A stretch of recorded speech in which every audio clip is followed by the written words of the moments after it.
Quando a gente faz um exame, o pessoal de casa provavelmente já fez algum perfil de colesterol total e frações, existe uma certa discriminação em relação ao risco da pessoa e o valor do LDL que ela deveria ter. Talvez isso exista até por conta do número de estudos que a gente fez e da plausibilidade que existe entre o valor do LDL e o risco da pessoa desenvolver uma condição. Quanto maior o risco que ela tem, teoricamente menor o LDL, porque quanto maior, maior o risco dela ter um evento cardiovascular. Como é que a gente fala isso? Existe realmente, pessoa com mais risco tem que ter o LDL menor? Vale a pena a gente intervir no paciente com LDL alto, mesmo sem ter uma dislipidemia clara, sem um risco cardiovascular tão alto? Eu acho que o LDL é um grande exemplo do que a gente falou lá no início do episódio, da questão do que é mais comum para o que é mais saudável. E aí o Uhum. saudável a gente vai ter que colocar alguns asteriscos aqui. Porque o comum vai ser a pessoa ter mais ou menos um LDL de 100, digamos Sim, assim, por aí. Um pouco menos, um pouco mais, tal. Depende também que o que é comum depende também muito do que é a alimentação comum, né, das exato. pessoas. Mas hoje em dia, digamos assim, eh, mas a grande verdade é que mesmo se você tem um LDL normal, digamos que o seu LDL é 60, é um LDL ultra normal, né, não tá Sim. longe de ser um LDL alto. Só que se você tem um LDL 60 e você pudesse ter um LDL 20, você tendo um LDL 20, você vai ter menos risco cardiovascular do que o LDL 60. Só que o LDL 20 não é natural. Uhum. Então a gente está falando de algo que não é natural, não é comum, pelo contrário, é muito incomum você ter um LDL 20, vai ser um LDL de criança. Só que ao mesmo tempo, ele combate o risco da doença cardiovascular. E aí é quase uma decisão ali filosófica no sentido de, cara, e aí? O comum, o ser humano comum não tem o LDL de 20. Só que esse ser humano, que aí pra gente chegar no LDL de 20, ele vai precisar de remédio. Esse ser humano que toma o remédio, ele chegando no LDL de 20, ele vai ter um risco cardiovascular menor. Claro, às custas do efeito colateral do remédio. Uhum. Só que aí, vale a pena ou não? A resposta hoje da medicina é: vale a pena para quem tem muito risco de ter infarto. Então, para uma pessoa, por exemplo, que tem um infarto prévio, a pessoa já infartou. Esse é um dos maiores, se não o maior fator de risco para você ter outro infarto. Então, o maior fator de risco para você ter infarto é você ter tido um infarto prévio. Essa pessoa, a gente vai ter como meta diminuir muito o LDL, Uhum. mesmo para níveis que não são normais, no sentido de não são normais de um ser humano comum ter. E aí, nesse caso, faz sentido. Então, essa é a ideia desses valores de LDL. Quanto maior for o seu risco de ter infarto, e aí o que vai dizer qual é o seu risco de ter infarto? Basicamente, se você teve ou não um infarto prévio, ou se você teve ou não alguma doença cardiovascular prévia, do tipo angina, por exemplo. Uhum. Se você fuma ou não, é outro efeito importante. Se você tem os critérios da síndrome metabólica ou não, então se você tem hipertensão arterial ou não, se você tem diabetes ou não, até o seu HDL, triglicerídeos, etc. Se você é homem ou mulher, o homem vai ter um risco maior do que a mulher e a sua idade. Quanto mais velho, você tem maior risco. E aí a gente faz uma conta que é mais ou menos assim. Quanto maior for o seu risco cardiovascular, menor tem que ser o seu LDL. E, inclusive, para pessoas que têm um risco muito alto, a gente vai buscar níveis de LDL que não são comuns para uma pessoa normal. Perfeito. E a gente até já conversou aqui com o Silvio, num dos nossos episódios, sobre o LDL e esse conceito que tem surgido de tentar baixar o LDL de forma mais precoce nas pessoas, até porque a exposição ao longo do tempo do LDL é que vai trazer o risco cardiovascular. E isso ainda, logicamente, precisa de um pouco mais de estudos, mas cada vez mais a gente tem individualizado esse tipo de tratamento. Até como você bem falou, existe uma questão que é pessoal, individual, e uma questão populacional. A gente precisa pesar os riscos e os benefícios de, por exemplo, diminuir os níveis de referência de um tipo de substância ou até mesmo de algum parâmetro nosso. Na sua opinião, por exemplo, se teoricamente quanto menor um valor, melhor, vale a pena a gente mudar, por exemplo, os valores de referência que a medicina hoje em dia usa para poder definir uma doença? Isso teria algum impacto, por exemplo, social, econômico? E teria, por exemplo, alguém que se beneficiaria disso em algum momento? É uma discussão muito parecida com a questão da pressão arterial, né? A gente que foi na faculdade também, os níveis de pressão arterial normal foram diminuindo. Sim. Antigamente, cara, 15/9, as pessoas, não, ainda tá uma pressão ok. Hoje a gente sabe que você tem uma pressão 15/9, é um fator de risco importante para doença cardiovascular, a gente diminui.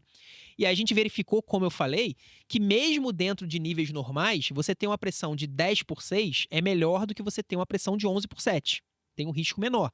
E aí, então vale a pena você diminuir a pressão de quem tem 11/7 para 10/6? qual vai ser o tipo de decisão aqui? O tipo de decisão vai ser o que eu falei. Se a pessoa tem um risco muito alto de ter doença cardiovascular, a gente vai tolerar níveis menores de pressão. A gente vai buscar a pressão menor. Só que qual que é a grande diferença da pressão para o LDL? No caso da pressão, você diminuir demais a pressão de uma pessoa vai gerar sintomas. Essa pessoa vai se sentir mal. A pessoa, se eu naturalmente tenho uma pressão de 11/7, se a minha pressão for para 10/6, é possível que eu não tolere. Eu sinta sintomas da hipotensão arterial. Então você não consegue diminuir demais a pressão de uma pessoa. Esse é o grande ponto. E é perigoso até. Você pode gerar realmente problemas muito graves tentando diminuir demais a pressão. No caso do LDL, você ter um LDL de 20 ou de 80, você não vai sentir. Você não vai mudar nada para você. O que pode mudar, e aí sim que é fundamental, é que o remédio que vai fazer com que você reduza o seu LDL pode gerar efeitos colaterais. E aí também vai ter uma variabilidade muito grande do que a pessoa sente. E os principais remédios, né, o principal grupo de remédios são as estatinas, existem outros, e cada vez tem sido mais pesquisado, e provavelmente tem alguns que são caros, injetáveis, que provavelmente vão baratear ao longo do tempo, mas as estatinas são os grandes remédios que geram efeitos colaterais. Dor muscular, pode ter lesão muscular além da dor, pode também ter problema hepático, pode até gerar diabetes em algumas pessoas, é um efeito um pouco mais raro, mas tem pessoas, a gente até gravou um vídeo de colesterol, mais de 400 comentários, né? Tem uma galera falando de efeitos colaterais muito sérios que eles sentiram. E quem sou eu para desvalorizar esses efeitos que a pessoa está sentindo, né? Então, existe o efeito colateral. Então, esse é um aspecto que precisa ser levado em consideração. Se a pessoa está sentindo muita dor muscular, ela provavelmente vai, sei lá, parar de fazer atividade física, vai ter uma qualidade de vida pior. Claro que não vale a pena. Então, você está falando de individualização. Agora, ao mesmo tempo, muita gente também toma estatina e não sente absolutamente nada. Perfeito. Ou sente coisas muito leves. Nesse caso, se a pessoa não sente nada, ela pode optar por reduzir o LDL dela e diminuir o risco cardiovascular dela ao longo do tempo. Eu acho que é o que você falou da individualização. Agora, mudar o intervalo de referência ou não, cara, eu acho isso o menos importante. Eu acho que o mais importante é que os médicos sejam instruídos. Os médicos têm que entender. Porque o que acontece hoje em dia é que a gente tem os médicos que só repetem a prescrição lá do que está no intervalo de referência, mas não entendem e acabam tendo muito problema com o paciente, por exemplo, que tem efeito colateral, que não quer usar a estatina. E a gente tem, por outro lado, influencers e até médicos, sejam médicos influencers ou não, que vão dizer que o LDL não tem problema nenhum ser alto. Existe uma corrente que é muito forte hoje em dia na internet que diz que se a sua saúde metabólica for boa, então se você não tiver nada daquilo que eu falei que é a síndrome metabólica, você não é obeso, você não tem diabetes, você não tem nem pré-diabetes, você está com a saúde metabólica em dia. Só que ao mesmo tempo o seu LDL está muito alto, está 250, 300 ou até mais. Muita gente vai dizer que não tem problema nenhum, que o LDL só é aterogênico quando você tem um ambiente metabólico desfavorável, que aí a sua molécula vai ficar mais densa, menor, e aí vai ser aterogênico. Isso é uma especulação científica. Hoje em dia não há nada que aponte para isso. Aí muita gente vai falar, a questão não é o LDL, a questão é a ApoB. Porque o LDL é você medir o colesterol que vai dentro da lipoproteína de baixa densidade. Lembrando que LDL é uma sigla em inglês para lipoproteína de baixa densidade. E a gente mede indiretamente o colesterol que vai dentro dessa LDL no exame normal de colesterol. A ApoB é a lipoproteína em si. Então, se você mede 100 de ApoB, significa que você achou 100 naquele decilitro. Sim. Então, são 100 moléculas. E, de fato, a ApoB é melhor do que o LDL, como preditor cardiovascular. Mas a primeira coisa, é melhor, só que não é tão melhor assim. O LDL também é um ótimo meio de você medir o risco. E quase sempre a pessoa que tem o LDL alto vai ter um ApoB alto também. Sim. Uma coisa vai acompanhar a outra. Então, isso é uma maneira de você tornar mais complexo o debate e sair do que é verdade. Então, tomem cuidado com isso. Mas o LDL alto, mesmo no ambiente metabólico bom, os estudos recentes mostraram que há progressão de placa. Tem um estudo, eu já até falei em outro episódio aqui de podcast, mas tem um estudo que foi feito por pesquisadores ligados à comunidade de dieta cetogênica e de dieta carnívora, que são pessoas que normalmente vão falar que o LDL não faz diferença, tá? Essas pessoas verificaram pegaram uma amostra de pessoas que faziam dieta cetogênica, que tinham LDL muito alto e que eram metabolicamente saudáveis. E foram ver, por exames de imagem, como foi a progressão da placa de ateroma dessas pessoas. E essas pessoas tiveram uma progressão significativa. Uma progressão tão grande, tão significativa quanto uma pessoa com diabetes. E às vezes até maior, tá? Na verdade, é até maior. Então, assim, não há nada que mostre o contrário. Que um LDL alto numa saúde metabólica boa seja ok, não tenha efeito deletério, pelo contrário. As evidências que existem sugerem que o LDL alto, independentemente da saúde metabólica, é ruim. Agora, uma coisa importantíssima também aqui, Jorge, que as pessoas confundem. Não significa, quando eu digo que um LDL muito alto é um fator de risco importante para a doença cardiovascular, eu não estou menosprezando o fator de risco que também representa a síndrome metabólica. Pelo contrário, a metade inicial desse podcast a gente falou só sobre síndrome metabólica. É um fator de risco. Os estudos observacionais mostram até que a síndrome metabólica é um fator de risco maior do que o LDL. Só que é claro que a questão do LDL tem uma progressão.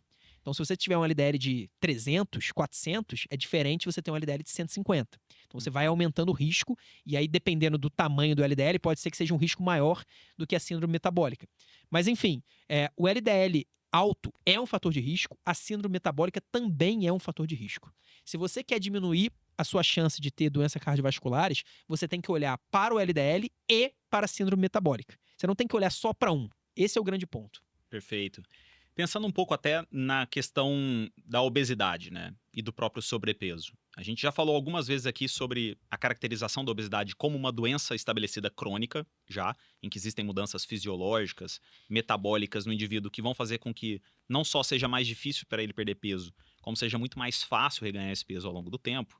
Mas, assim como várias outras doenças que a gente citou aqui, ela é um contínuo. Não tem como a pessoa dormir com IMC normal e acordar obesa. Ela vai passar por um período de sobrepeso. Considerando principalmente aquelas pessoas mais jovens que já começam a apresentar sobrepeso, mas que inicialmente têm parâmetros laboratoriais normais. A gente já falou algumas vezes sobre a questão de obesidade saudável, né, ou metabolicamente saudável. Como é que a gente deve interpretar essas pessoas? Apenas como uma alteração simples do peso? Ou a gente já deve considerar isso como um fator de risco ou até um marcador de risco ao longo do tempo? A questão polêmica, né, da questão da obesidade saudável, tal, que a gente sempre bate, porque a gente não sabe se essa pessoa não vai ter o problema ou se ela ainda não tem o problema. A gente nunca tem como ter certeza disso. Então, de fato, pode existir uma pessoa que teve sobrepeso cedo na vida, que pode ter se tornado obesa em algum momento e mesmo assim nunca teve nenhuma doença relacionada ao sobrepeso e obesidade. Cara, é possível que isso aconteça, mas a gente só vai saber disso quando essa pessoa morrer.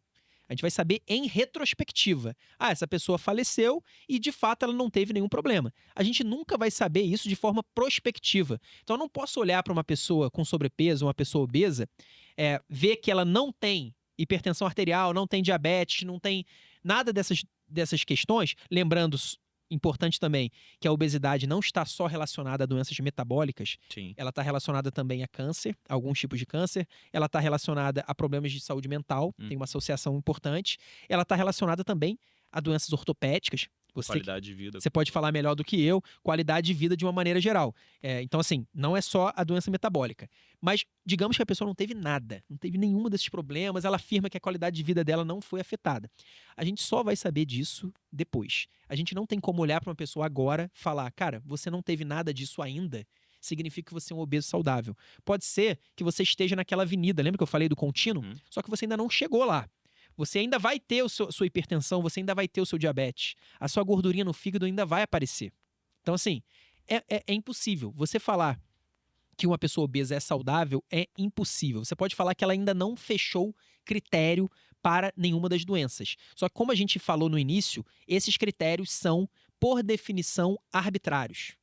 Então, a pessoa pode estar no caminho para chegar lá sem saber. Então, sobrepeso e obesidade, eles podem sim ser considerados fatores de risco para todas essas pré-doenças. Agora, um ponto importante a ser falado é que nem toda gordura é igual.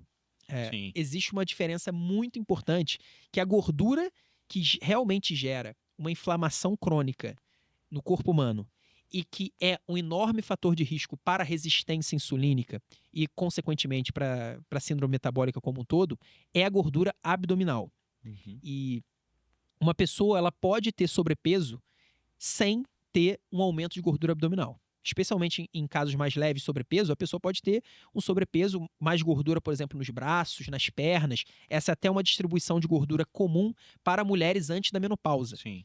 E não por coincidência, as mulheres antes da menopausa, elas têm menos risco cardiovascular, porque elas têm menos obesidade abdominal, elas têm uma distribuição de gordura mais periférica, que é como a gente chama.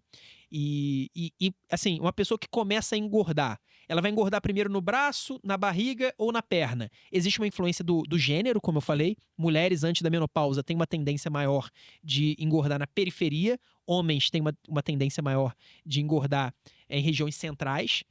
Só que existe também uma influência genética muito importante. Então, tem pessoas que a primeira gordura que ela vai ganhar é justamente no abdômen. Essa pessoa, são até, às vezes, chamadas de falso magros, né? Mas essa pessoa, ela pode nem ser considerada visualmente uma pessoa gorda. Sim. E ela pode nem ter um IMC alto. Ela pode ter um IMC ainda na faixa normal, só que ela, por ter essa genética de distribuição de gordura predominantemente abdominal, ela pode desenvolver uma síndrome metabólica, até um diabetes, antes dela se tornar uma pessoa gorda, ou sem ela nunca se tornar uma pessoa gorda. Isso explica algumas regiões do Sudeste Asiático têm uma incidência muito alta de diabetes, mesmo tendo uma incidência até baixa ou normal de obesidade e sobrepeso. Se você for observar, essas pessoas elas tendem a acumular gordura muito cedo, muito precocemente no abdômen. Então, existe esse parêntese, esse asterisco, mas lembrando, isso são extremos. Normalmente, as pessoas vão engordar em várias regiões do corpo, inclusive no abdômen, e se ela engordar o suficiente, então se ela for, por exemplo, sair do sobrepeso e for para a obesidade, é muito difícil que ela não tenha pelo menos também a gordura abdominal. Ela pode ter um braço, por exemplo, muito mais gordo do que a própria barriga. Só que essa gordura da barriga, o grande problema é que você não precisa de muita. Exato. A gordura abdominal que vai gerar a doença, você não precisa ter uma grande quantidade. E lembrando, a gordura abdominal que causa a doença não é aquela gordura que, se a gente apertar a nossa barriga, a gente consegue apertar. Essa é a gordura subcutânea. É a gordura que está abaixo da pele, mas acima dos músculos do abdômen. A grande gordura, aquela problemática, é aquela gordura, sabe aquela barriga dura? Aquela barriga que a pessoa tem um estômago muito dilatado, mas você não consegue nem pinçar a gordura. Essa barriga é problemática, porque é a gordura visceral, que está abaixo da musculatura abdominal. Perfeito. Bom, antes da gente entrar, talvez, numa pergunta que é um pouco mais polêmica, que envolve, talvez, ali algum benefício associado com indústrias farmacêuticas, entre outras, eu queria falar, talvez, da possibilidade da gente intervir de forma precoce através de mudança de hábitos de vida nos pacientes que têm esses tipos de pré-doença e o impacto que isso pode causar no desenvolvimento, na progressão daquela condição para uma doença em si.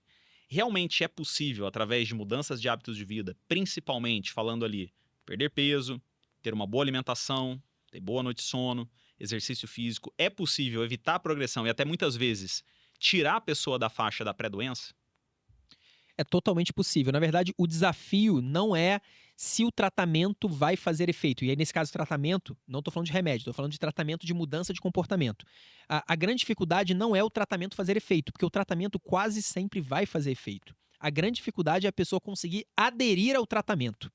Então, se você seguir uma dieta hipocalórica, uma dieta, inclusive no caso da síndrome metabólica resistência insulínica, se a pessoa conseguir restringir carboidrato, ela possivelmente vai ter um efeito benéfico ainda maior do que a restrição calórica. Essa pessoa ela vai emagrecer, essa pessoa vai conseguir, a longo prazo, reverter a síndrome metabólica. Então, é possível. Você até tinha perguntado da esteatose hepática, eu não respondi. A esteatose hepática é plenamente reversível, tá? As pessoas conseguem, inclusive, claro, o álcool também tem que ser evitado, tá? Não é só a questão metabólica, mas se a pessoa restringe o álcool e restringe carboidrato, é comum a pessoa, em questão de meses, ela reverter a esteatose hepática. Então, a síndrome metabólica, ela é plenamente reversível. Agora, o grande problema é o que eu falei da obesidade, né? A obesidade, ela é uma doença crônica e ela é uma doença que afeta os seus hormônios, afeta o seu metabolismo e aumenta a sua fome. Então, é um desafio comportamental.